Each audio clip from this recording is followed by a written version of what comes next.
नमस्कार मित्रमैत्रिणींनो, तर हा आमचा घोसाळ्याचा प्लॉट आहे आणि तो आम्ही जुन्या बेडवर उभा केलेला आहे.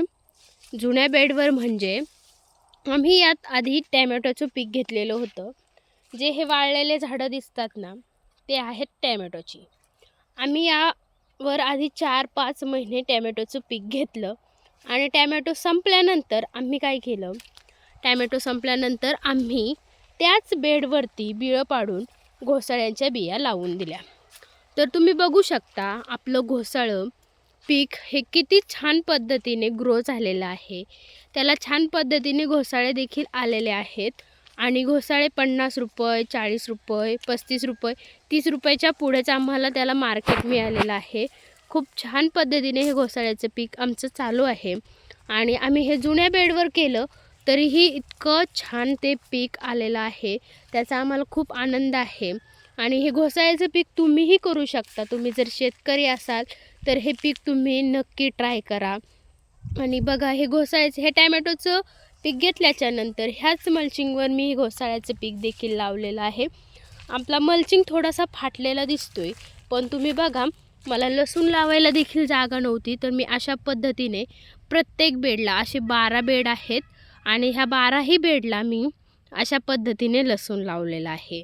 आणि लसूण पण बघा आपला किती छान दिसतोय, एवढा मोठा मोठा झालेला आहे. जो वाफ्यात लावलेला लसूण आहे त्याच्यापेक्षाही हा बेडवर लसूण छान आलेला आहे.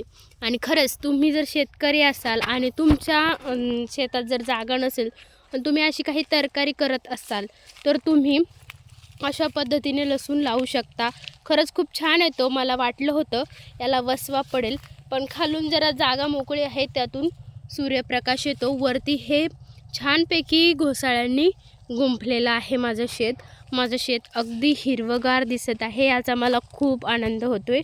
आणि हे पीक खूप सेन्सिटिव्ह नाही आहे.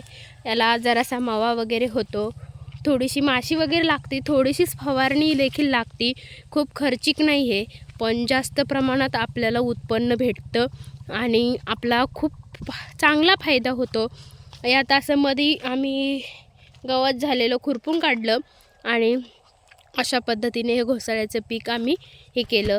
आपण असं हे शेंडे दिसतात, हे शेंडे फक्त असे घ्यायचे आणि इथं असं सेट करायचा शेंडा आणि ते तारेवर मस्तपैकी येतात. असं खाली जर आलेले कुठं शेंडे दिसले तर ते फक्त असे वरती चिटकवायचे. ओके, इतकं सोपं आहे हे घोसाळ्याच्या पिकाचं. आणि हे घोसाळं तोडायचं म्हटलं तर आपण काय करायचं, असं हे घोसाळं घ्यायचं आणि छोटे छोटे कटर भेटतात बाजारामध्ये, ते इथून कट करायचं. इथून कट केल्यानंतर एका बॅगमध्ये 10 किलो घोसाळं भरायचं आणि ती बॅग पॅक करून टाकायची. ती मार्केटवरून आपल्याला बॅग पण भेटते आणि ती 10 किलोची बॅग 500-300च्या पुढेच जाते. कधी मार्केट उतरलं तर 35, 40, 30 असे जाते. तर शक्यतो आम्ही ₹50 आजपर्यंत तिचं मार्केट घेतलं, पण तुम्हाला मिनिमम मार्केटसुद्धा सांगते 30पर्यंत ती जातेच कायम. आणि याचे भजे अति छान लागतात. भज्यात सगळ्यात फेमस आयटम तर हा घोसाळा असतो.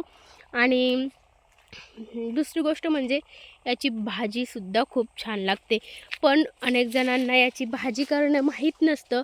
त्यामुळे काही जणांना हे घोसाळ्याचं पीक, घोसाळ्याची भाजी अजिबात आवडत नाही. पण ही भाजी मला देखील अजिबात आवडत नव्हती, पण आता ही भाजी मला इतकी आवडायला लागली जेव्हापासून आम्ही हे घोसाळं लावलं आहे आणि मी माझ्या हाताने ही भाजी करते तेव्हापासून मला तर ही भाजी खूप आवडते बाबा. आणि महत्त्वाचं म्हणजे हे घोसाळं शरीरासाठीही खूप चांगलं असतं. हा हिरव्या पालेभाज्या आहे ते अति छान प्रमाणात आपल्या शरीराला मिळायला हवं, म्हणून हिरव्या पालेभाज्या खा, स्वस्त राहा, मस्त राहा. आणि बघा आमचं घोसाळ्याचं पीक कसं दिसतंय, तुम्हाला पटलंय का? असं आमचं घोसाळ्याचं पीक आहे, असा आमचा लसूण आहे आणि हे घोसाळं. तर तुम्हाला जर हा व्हिडिओ आवडला असेल तर माझ्या चॅनलला सबस्क्राईब करा आणि व्हिडिओला लाईक देखील करा.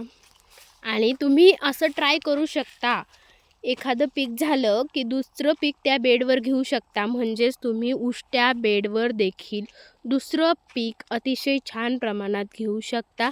खूप छान येतं हे पीक आणि तुम्हाला खूप छान फायदा देखील होतो. डबल मल्चिंग अंथरण्याचं ताण नाही, काहीच नाही. आणि खूप छान पद्धतीने आपण हे पीक घेऊ शकतो. आपण अशा पद्धतीने खूप पैसे कमवू शकतो. Okay, bye.